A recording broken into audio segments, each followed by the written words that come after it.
बिस्मिल्लाहिर्रहमानिर्रहीम। अच्छा बेटे, एसिड बेस कंसेप्ट के अंदर हमारा जो नेक्स्ट टॉपिक है soft and hard acid and base concept या शेफ कंसेप्ट। अच्छा, ये कंसेप्ट असल में बेस तो आपका जो लेवस कंसेप्ट था उसी के ऊपर ही करता है कि जो लेवस एसिड थे, इलेक्ट्रॉन पेयर एक्सेप्टर को हम लेवस एसिड कहते हैं और इलेक्ट्रॉन पेयर डोनर को हम लेवस बेस कहते हैं। तो लेवस एसिड और लेवस बेस की ही क्लासिफिकेशन की गई है और उनकी दो दो कैटेगरीज बनाई गई जिनको सॉफ्ट और हार्ड कैटेगरीज का नाम देते हैं। तो सबसे पहले जो इस सॉफ्ट और हार्ड नॉमेनक्लेचर की तरफ हिंट देने वाले थे वो तीन साइंटिस्ट आर्लैंड, चैट एंड डेविक्स थे, जिन्होंने सबसे पहले जो मेटल्स हैं यानी लेवस इलेक्ट्रॉन पेयर एक्सेप्टर जो है ना लेवस एसिड के तौर पे जो बिहेव कर सकते हैं, तो उनकी दो क्लासेस बनाई। एक को क्लास ए का नाम दिया, एक को क्लास बी का नाम दिया। अच्छा, उसमें फिर उन्होंने उन्होंने सॉफ्ट और हार्ड का वर्ड नहीं यूज किया, बस दो क्लास, क्लास ए और क्लास बी उन्होंने दो बना दी। बनाई किस बेस पे थी? तो उन्होंने देखा कि कुछ ऐसी मेटल्स हैं जो नाइट्रोजन, ऑक्सीजन या फ्लोरीन, जो स्मॉल साइज वाले एटम्स हैं, इनके साथ मिलके वो स्टेबल कॉम्प्लेक्स बनाते हैं। और दूसरा उन्होंने कहा कि दूसरी क्लास वो थी जो लार्ज साइज वाले जो एटम है जैसे फास्फोरस, सल्फर या ब्रोमीन है, इनके साथ मिलके स्टेबल कंपाउंड्स बनाते हैं। तो इस बेस पे कि जो छोटे साइज वालों से मिलके बना रहे थे उन्हें एक क्लास में बना, एक ग्रुप बना दिया, और जो बड़े साइज वालों के साथ स्टेबल कंपाउंड बना रहे थे उन्हें दूसरा ग्रुप बना दिया। इन्हीं को ही आगे चल के फिर सॉफ्ट और हार्ड का नाम दिया गया था। अच्छा, ये तो पहला काम इन्होंने किया क्लास ए और क्लास बी के हिसाब से। फिर जो पियर्सन नेक्स्ट जो साइंटिस्ट था जिसने आके सबसे पहले हार्ड और सॉफ्ट जो है इसका कंसेप्ट जो है वो दिया था, जी इसकी बेस पे उसने क्लासिफिकेशन की थी सारे जो लेवस एसिड्स हैं और लेवस बेसिस हैं उनकी। अच्छा, इस पेज के ऊपर इन्होंने यही क्लास ए और क्लास बी में ये स्टेबिलिटीज वगैरह को डिस्कस किया हुआ है कि मुख्तलिफ जो लिगेंड्स है वो जो कम्प्लेक्स बनाएंगे क्लास, जैसे ये लिखा हुआ है कि वो लिगेंड्स की जो टेंडेंसी है क्लास ए मेटल्स के साथ कम्प्लेक्स बनाने की, वो इस सूरत में है कि फ्लोरीन साइज छोटा है, क्लोरीन उससे बड़ा, ब्रोमीन उससे बड़ा, आयोडीन उससे बड़ा, तो छोटे साइज वाले की जो टेंडेंसी है वो ज्यादा है और बड़े साइज वाले की टेंडेंसी कम है। ये सातवें ग्रुप की बात कर रहा है, उससे नीचे छठे ग्रुप की बात कर रहा है, उससे नीचे पांचवें ग्रुप की बात कर रहा है। ट्रेंड सेम ही है कि छोटे फ्लोरीन, ऑक्सीजन, नाइट्रोजन जो छोटे साइज वाले हैं वो स्टेबल बना रहे हैं, और जो आयोडीन, टिलिनियम और एंटीमनी है ये जो लार्ज साइज वाले हैं वो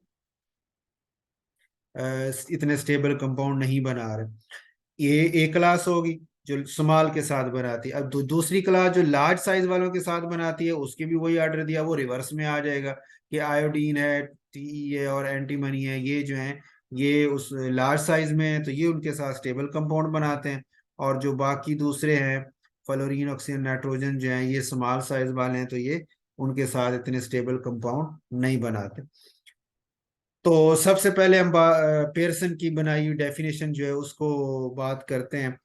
उसमें सॉफ्ट बेस, अच्छा इसमें मैंने अभी आपको बात की, जो मेन चीज आपने जहन में रखनी वो ये है कि सॉफ्ट बेस जो है वो लार्ज साइज, इसी तरह सॉफ्ट एसिड भी लार्ज साइज। सॉफ्ट का वर्ड लार्ज के साथ है और हार्ड का वर्ड स्मॉल के साथ है, ये मेन पॉइंट आपका याद रखने वाला है। बाकी जो प्रॉपर्टीज अभी हम बताएंगे वो इन्हीं स्मॉल साइज और लार्ज साइज के साथ ही रिलेट कर रही होंगी। ठीक हो गई। सॉफ्ट बेस वो बेस होगी जो स्मॉल आपकी लार्ज साइज में, और इस तरह सॉफ्ट एसिड लार्ज साइज वाला है। हार्ड बेस स्मॉल साइज वाली, हार्ड एसिड भी स्मॉल साइज के साथ है। अच्छा, अब सॉफ्ट बेस आपने कहा जी लार्ज साइज है, अब लार्ज साइज के साथ क्या क्या खसूसियात लिंक कर रही होती हैं? जैसे हाई पोलराइजेबिलिटी है कि जो लार्ज साइज होगा वो अपने ज्यादा एरिया को पोलराइज कर लेगा ना, अपने इलेक्ट्रॉन डेंसिटी जो उसकी उसको ज्यादा एरिया पे फैला लेगा, तो उसे हम बोलते हैं हाईली पोलराइजेबल है। या दूसरी रीजन, दूसरी इसको आप इस तरह भी समझ सकते हैं कि जो लार्ज साइज का एटम होगा जब उसके पास कोई दूसरा स्पीशी आएगी अपोजिट चार्ज, जैसे एक पॉजिटिव एटम आपके सामने हो लार्ज साइज वाला, तो उसके साथ जब नेगेटिव आयन आएगा तो वो इलेक्ट्रॉन्स को रिपेल करेगा। तो इलेक्ट्रॉन डेंसिटी एक तरफ एक कोने में हो जाएगी और पॉजिटिव चार्ज एक कोने में हो जाएगा, तो लार्ज साइज होगा तो फिर उसमें आपको ये दो साइडें बड़ी प्रोमिनेंट नजर आएंगी। एक साइड बड़ी प्रोमिनेंट माइनस बन जाएगी, एक साइड बड़ी प्रोमिनेंट जो है वो पॉजिटिव बन जाएगी। तो इस वजह से वो हाईली पोलराइजेबल है कि उनकी पोलर बनने के चांसेस ज्यादा हैं लार्ज साइज के। ठीक है। फिर अगली उसकी फीचर है लो इलेक्ट्रोनेगेटिविटी। अच्छा, आपने पढ़ा हुआ है पीरियोडिक टेबल में जब हम ऊपर से नीचे मूव करते हैं तो इलेक्ट्रोनेगेटिविटी कम होती है, और ऊपर से नीचे आने से साइज बढ़ रहे होते हैं। इसका मतलब जो स्मॉल साइज वाला है उसकी इलेक्ट्रोनेगेटिविटी ज्यादा, जो लार्ज साइज वाला है उसकी इलेक्ट्रोनेगेटिविटी कम है। तो अब ये हम चूंकि ये सॉफ्ट बेस लार्ज साइज पे बात कर रहे हैं, तो लार्ज साइज की वजह से उसकी इलेक्ट्रोनेगेटिविटी कम हो गई। अच्छा, साइज जब लार्ज है तो फिर इजीली ऑक्सीडाइज भी हो जाएगा कि उसके इलेक्ट्रॉन को एक्साइट करना, लो लेवल से हाई लेवल की तरफ लेके जाना वो आसान हो जाएगा, इजी हो जाएगा, क्योंकि न्यूक्लियस की इतनी अट्रैक्शन नहीं होगी। वैलेंस शेल न्यूक्लियस से दूर होगा तो उसको लिए इलेक्ट्रॉन को ऑक्सीडाइज होना भी आसान है, और उनको एक्साइट वगैरह करना भी इजी हो जाता है। दूसरा, associated with empty low lying orbital. क्योंकि ये लार्ज साइज हैं, इनके जो वैलेंस शेल है वो होते हैं वो तीसरा दूसरा तीसरा शेल चौथा शेल, मतलब ये पीरियड में पीरियड के हिसाब से आप देखें तो ये चौथा पीरियड पांचवा पीरियड छठे पीरियड के मेंबर है। तो चार पांच छह छह शेल इनके पास हैं। तो इनके वैलेंस शेल को आप देखेंगे ना, तो वैलेंस शेल में इन्होंने रखे तो एक दो इलेक्ट्रॉन होते हैं या तीन चार होते हैं। तो बाकी जो मतलब चौथा शेल अगर उसका वैलेंस शेल है, तो चौथे शेल में एस ऑर्बिटल भी है, पी भी है, डी भी है और एफ भी है। अब उसने उसका वैलेंस शेल के इलेक्ट्रॉन सिर्फ एस या पी के अंदर है, डी उसका खाली पड़ा हुआ है। तो यानी इनके पास फिर एम्प्टी लो लाइंग ऑर्बिटल जो है वो काफी अवेलेबल हो जाते हैं लार्ज साइज की वजह से। अच्छा, उसके बाद है हार्ड बेस। ये बिल्कुल उसका उल्ट हो जाएगी कि साइज में समाल है। साइज समाल है तो फिर आप कहेंगे कि सर उसकी पोलराइजेबिलिटी भी कम हो जाएगी, उसकी इलेक्ट्रोनेगेटिविटी जो है वो ज्यादा हो जाएगी स्मॉल साइज की वजह से। उसको ऑक्सीडाइज करना भी मुश्किल हो जाएगा क्योंकि बैलेंस इलेक्ट्रॉन न्यूक्लियस की ज्यादा अट्रैक्शन में आ जाएंगे। और उनके पास अगर एम्प्टी ऑर्बिटल्स हैं तो वो चूंकि न्यूक्लियस के पास हैं, ज्यादा अट्रैक्टेड में है, अट्रैक्शन में है, तो उनकी फिर एनर्जी जो है वो इतनी ज्यादा वो उसके और पिछले के मुकाबले में इनकी एनर्जी जो है वो हाई गिनी जाती है। हाई एनर्जी लेवल के ऑर्बिटल होते हैं एम्प्टी है अगर हैं तो, लेकिन उनकी एनर्जी जो होती है वो लार्ज साइज वालों के मुकाबले में क्या होती है, हाई एनर्जी होती है। ये ऐसे समझे ना कि वो जो अब जो भी इलेक्ट्रॉन यहाँ आएगा मिसाल के तौर पर, या जो इलेक्ट्रॉन यहाँ मौजूद हैं वो दूसरे के साथ अपना इंटरेक्शन शो करना चाह रहे हैं, तो फिर हार्ड बेस के केस में स्मॉल साइज की वजह से वो अपने न्यूक्लियस की अट्रैक्शन में ज्यादा है, तो फिर दूसरे के साथ उनका इंटरेक्शन करना जो है वो थोड़ा मुश्किल होगा। और जो सॉफ्ट बेस हैं लार्ज साइज वाले हैं उनके वैलेंस शेल के जो लोन पेयर वगैरह है वो न्यूक्लियस से दूर है, तो उसके लिए दूसरी साइड पे अटैक करना जो है वो आसान हो जाएगा। तो एनर्जी वाइज देखेंगे तो जो बाण भी बनेगा वो भी इतना उसके साथ जो है ना न्यूक्लियस से दूर होने की वजह से इतनी ज्यादा अट्रैक्शन में वो इलेक्ट्रॉन नहीं आएंगे। तो इस बेस पे न्यूक्लियस की अट्रैक्शन कम और ज्यादा होने की बेस पे हम इनको लो एनर्जी और हाई एनर्जी का नाम दे रहे हैं। ठीक हो गई। अच्छा, उसके बाद है सॉफ्ट एसिड और सॉफ्ट बेस। अच्छा, सॉफ्ट एसिड, अब सॉफ्ट बेस में अभी हमने बात की कि वो लार्ज साइज थी। अच्छा, उसमें एक और खूबी जो हम इसमें ऐड कर सकते हैं जो यहाँ लिखी हुई नहीं है, आप ऐड कर सकते हैं सॉफ्ट बेस के केस में। अब ये यहाँ इसने लार्ज साइज मेंशन नहीं किया, वो आप एंटर कर सकते हैं। अच्छा, फिर एनायन नेगेटिव चार्ज वाले जो सॉफ्ट बेस है या हार्ड बेस है, जो बेस है ये दोनों एनायन है, नेगेटिव चार्ज वाले आयन, या न्यूट्रल भी होते हैं लेकिन नेगेटिव चार्ज वाले आयन जो है वो सारे इसी बेस की कैटेगरी में आ जाते हैं। अच्छा, फिर उसके बाद ये जो आपकी सॉफ्ट बेस है लार्ज साइज की वजह से वो स्ट्रॉन्ग डोनर बनेगी, क्योंकि उसका वैलेंस शेल के जो इलेक्ट्रॉन है वो अपने न्यूक्लियस की अट्रैक्शन में इतने नहीं होंगे, तो दूसरे पे अटैक करना डोनेट करना आसान होगा। और ये जो आपके हार्ड बेस वाले हैं ये वीक डोनर कहलाएंगे कि ये इलेक्ट्रॉन जो है वो इतनी आसानी से आगे डोनेट करने वाले नहीं होंगे। ठीक होगा। अच्छा, अब जब आप आते हैं इस पे एसिड पे, सॉफ्ट एसिड या हार्ड एसिड पे ना, तो सॉफ्ट एसिड और हार्ड एसिड जो है वो दोनों के दोनों वो एनायन थे, ये दोनों कैटायन कैटेगरी में, कुछ न्यूट्रल भी इसमें आ जाते हैं और कैटायन सारे आपके इसी कैटेगरी में आ जाएंगे। ठीक हो गए। अच्छा, अब इसमें सॉफ्ट का वर्ड मैंने आपको बताया था लार्ज साइज के साथ आपने इसको ज़हन में रखना है। तो सॉफ्ट एसिड लार्ज साइज वाला ये एसिड होगा। इन इलेक्ट्रॉन पेयर एक्सेप्ट करने वाले हैं, एक्सेप्टर हैं इलेक्ट्रॉन के, लेकिन लार्ज साइज है। अच्छा, अब लार्ज साइज है तो फिर आप इसकी एक खूबी, ये जैसे लिखा हुआ है वीक एक्सेप्टर है। जो लार्ज साइज होगा तो वैलेंस शेल न्यूक्लियस से तो दूर होगा, तो उसके अंदर जो इलेक्ट्रॉन एक्सेप्ट किए जा रहे होंगे वो इसकी अपने न्यूक्लियस की अट्रैक्शन में इतने नहीं होंगे, इसलिए एक्सेप्ट करने की पावर इसकी इतनी ज्यादा नहीं रहेगी। तो लार्ज साइज की वजह से वो एक्सेप्टर तो हैं लेकिन वीक एक्सेप्टर होंगे। दूसरी प्रॉपर्टी क्या है जी, लो पॉजिटिव चार्ज। अच्छा, आपने सुना हुआ है सोडियम मेटल जो होती है उसका साइज जो भी है, लेकिन जब वो एक इलेक्ट्रॉन लूज कर लेती है, कैटायन बनाती है, तो उसका साइज छोटा हो जाता है, क्योंकि इलेक्ट्रॉन लूज करने से न्यूक्लियस की जो अट्रैक्शन है वो रिमेनिंग इलेक्ट्रॉन के ऊपर ज्यादा हो जाती है, तो साइज जो है वो छोटा हो जाता है। ठीक हो गया। तो अब जितना पॉजिटिव चार्ज ज्यादा होगा उतना उसका साइज छोटा होगा। अब हम यहाँ पे बात कर रहे हैं कि सॉफ्ट एसिड जो है वो लार्ज साइज वाली, तो लार्ज साइज वाला अगर वो कैटायन है तो फिर उसके ऊपर जो पॉजिटिव चार्ज होगा वो इतना ज्यादा नहीं होगा, या +1 या +2, यानी लो चार्ज होगा। फिर इसके बाद लार्ज साइज की बात आ गई। फिर इनके पास सेवरल आउटर इलेक्ट्रॉन्स हैं which can be easily excited, क्योंकि लार्ज साइज है तो वैलेंस शेल न्यूक्लियस से दूर है, तो उसमें मौजूद इलेक्ट्रॉन को ऑक्साइड करना हमारे लिए आसान हो जाएगा। फिर दूसरा, हाई पोलराइजेबिलिटी वाली बात जो पीछे हमने सॉफ्ट बेस के केस में भी की थी, वो भी यहाँ लिखी जा सकती है, यहाँ ऐड की जा सकती है कि ये हाई पोलराइजेबिलिटी लार्ज साइज की वजह से इनके पोलराइज होने की जो एबिलिटी है वो भी ज्यादा है। ठीक हो गई। अच्छा, अब हार्ड एसिड की बात करेंगे तो वो बिल्कुल उसी सॉफ्ट एसिड का रिवर्स हो जाएगा, कि वो वीक एक्सेप्टर थे, ये स्ट्रॉन्ग एक्सेप्टर है। क्यों है कि स्मॉल साइज है, वैलेंस शेल न्यूक्लियस के पास है, तो आने वाले इलेक्ट्रॉन को वो अट्रैक्ट बड़ी स्ट्रांगली कर रहे होंगे। अच्छा, स्मॉल साइज है तो फिर इनके ऊपर पॉजिटिव चार्ज होगा वो हाई होगा, +3 +4, यानी हाई पॉजिटिव चार्ज वाले जो होंगे वो इस कैटेगरी में आ रहे होंगे। साइज स्मॉल हो गया। फिर do not have outer electrons which can be easily excited, इनके वैलेंस शेल में इजीली एक्साइट होने वाले इलेक्ट्रॉन नहीं होंगे। क्यों नहीं होंगे? कि साइज तो छोटा है, तो वैलेंस शेल न्यूक्लियस के पास हो गया, न्यूक्लियस ने उन वैलेंस शेल के इलेक्ट्रॉन को स्ट्रांगली अट्रैक्ट किया होगा, जिसकी वजह से फिर वो इतनी आसानी से एक्साइट नहीं हो सकते। दूसरे दो पॉइंट भी आप इसमें ऐड कर लेंगे, जैसे सॉफ्ट एसिड में हमने ऐड किया हाई पोलराइजेबिलिटी, तो इसमें ऐड कर देंगे लो पोलराइजेबिलिटी। ठीक हो गया। या एक और आप ऐड कर सकते हैं, लार्ज वॉल्यूम और इलेक्ट्रॉन वॉल्यूम या लार्ज वॉल्यूम, और इसमें हम कह सकते हैं कि लेस वॉल्यूम। हाँ, दूसरा एक और point, large number of valence electron भी लिख सकते हैं सॉफ्ट एसिड में। और हार्ड एसिड जो है इसमें आप less number of valence electron, चूंकि पॉजिटिव आयन जब ज्यादा होगा तो ज्यादातर तो वो लूज कर चुका होगा, तो फिर वैलेंस शेल जो उसके वैलेंस इलेक्ट्रॉन होंगे उनकी तादाद काफी कम हो जाएगी हार्ड एसिड के केस में। और सॉफ्ट एसिड क्योंकि लो पॉजिटिव चार्ज या थोड़े लूज किए होंगे, तो उसके वैलेंस शेल में इलेक्ट्रॉन की तादाद जो है वो ज्यादा होगी। ठीक हो।